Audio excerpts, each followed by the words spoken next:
The bell it stands for celebration. It stands for freeness, hard work.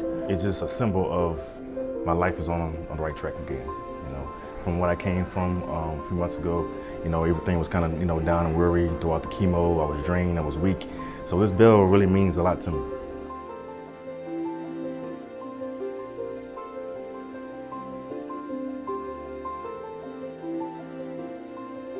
I was excited. Everybody, you know, invited me. They chose me to be here. I was real overwhelmed and happy about that.